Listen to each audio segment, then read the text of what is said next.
Pois bem, para o próximo slide, é claro que eu falei brincando, irmãos, mas se Deus der ordem para qualquer um de nós ficar aqui na grande tribulação, se Deus falar para qualquer um de nós ser uma das duas testemunhas do Apocalipse, tá ok? Ficar pregando na grande tribulação, o cristão tem que dar glória a Deus, até porque vai ser um ministério glorioso, né? Mas eu acredito que as duas testemunhas são Moisés e Elias. Não acredito que algum cristão ficará aqui para pregar o evangelho. Dificilmente Israel aceitaria a pregação de um cristão, até por causa daquela visão errada que eles têm, que os cristãos são idólatras, né? Por causa da Babilônia apocalíptica, que eles pensam ser cristianismo. Bom, agora vamos para o número 10, o plano de paz para Israel. Em 25 de julho de 2019, Jared propôs um plano de paz entre Israel e os palestinos. Isso foi noticiado aqui no Brasil. Quem é esse Jared? Foi publicado na revista Abril, tá bom? No site da revista Veja, da editora Abril. Plano de genro de Trump de paz para Israel, Palestina, ignora a realidade política. Ele comenta sobre esse plano de paz. Esse Jared, ele é genro de Donald Trump, tá bom? Eu vou comentar mais sobre ele amanhã, mas ele é a pessoa que está articulando, tá bom? Os planos de paz entre Israel e árabes. Inclusive, já existem planos de paz que já foram assinados. Já existe plano de paz que ele assinou, tá bom? Com árabes e israelenses, tá ok? Essas assinaturas são umas pré-assinatura visando aí a assinatura final, tá bom? Por 7 anos entre Israel e as nações e o anticristo. Então, esse homem, ele é também um homem que é um suspeito, né? Uma das pessoas que poderia ser o anticristo.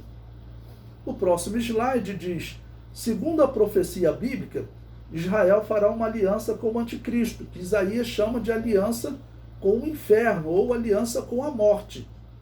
E em Daniel capítulo 9, versículo 24, Daniel profetiza: 70 semanas estão determinadas sobre o teu povo e sobre a tua santa cidade, para extinguir a transgressão e dar fim aos pecados, e expiar a iniquidade, e trazer a justiça eterna, e selar a visão e a profecia, e ungir o santo dos santos.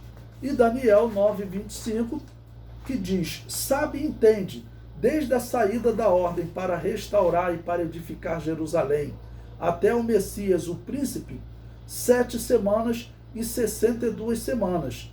As ruas e as tranqueiras se reedificarão, mas em tempos angustiosos. Então, calculando 70 semanas dá 490 anos, né? 69 semanas dá 483 anos. Calculando desde a ordem para edificar Jerusalém, essa edificação, até Jesus, você tem 483 anos, tá ok? As datas dos tempos antigos, às vezes, elas variam, tá bom? Por 4 anos, né? 5 anos, mas você vê que bate ali próximo do ano que Jesus morreu. Então alguém tem que despertar os judeus, mostrar essa profecia para eles. Olha, segundo a profecia de Daniel, ou você acredita que Daniel falou a verdade, que ele era um profeta de Deus, e que essa profecia realmente ela tem um cumprimento de 483 anos, o Messias ele tem que ter vindo há cerca de 2000 anos atrás. E nos dias do Novo Testamento, a esperança da vinda do Messias era muito forte. Tanto que nós temos, inclusive, um profeta chamado Simeão, que ele pedia a Deus para ele ver o nascimento do Messias. De onde que Simeão tirou essa crença de que o Messias estava para se manifestar? Né? A profecia do Antigo Testamento que indica um tempo é as 70 semanas de Daniel.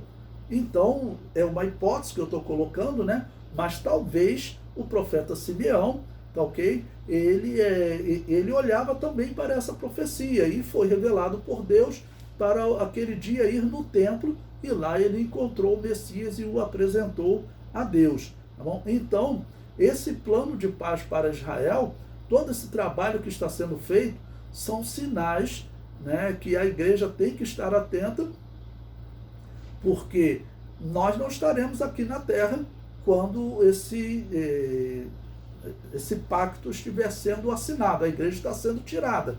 As coisas que vão se seguir, a igreja não estará aqui, tá ok? Mas é um sinal de que Jesus está próximo de voltar. O número 11. O poder dos inimigos de Israel está perto do fim.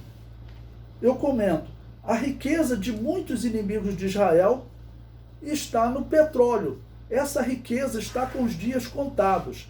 Alguns especialistas falam em 2030 e outros até 2050, mas ela está perto de acabar. O petróleo não é uma fonte infinita, né, de energia. É uma energia que vai se esgotar, tá bom? E isso acontecendo, irmãos, hoje os grandes inimigos de Israel, eles estão sobre poços de petróleo e a riqueza deles está nisso. Terminando o petróleo, todo mundo árabe, que são os maiores inimigos de Israel, eles vão cair numa pobreza muito grande, tá ok? E vamos lembrar que o exército do anticristo está lá em Apocalipse capítulo 16, ele parte, tá bom, do mundo árabe, né? Diz que o rio Eufrates seca-se para que o exército dele passe. Então, os grandes aliados do anticristo serão os árabes. Por isso também alguns acham que o anticristo será árabe. Não é impossível, mas pela interpretação dos animais de Apocalipse 13, o anticristo ele deve vir dessa besta, ou da Rússia, ou da Europa, ou dos Estados Unidos. Da Europa, porque ali tem o leão e a águia, que é os Estados Unidos, o leão a Inglaterra, a águia, que é os Estados Unidos, o urso, que é a Rússia, e o leopardo, que nesse caso está representando a Europa e os outros aliados, né, que lutaram na Segunda Guerra Mundial contra Adolf Hitler. Número 12, Israel, o país número 1 do mundo. Em que Israel é o país número 1 do mundo? Israel, ele hoje ultrapassou os Estados Unidos em número de startups, ou seja, de empresas inovadoras. Então Israel é, tecnologicamente falando, o número 1 do mundo. E em outras coisas também, né, o exército de Israel é sabido que ele é o exército mais bem preparado do mundo.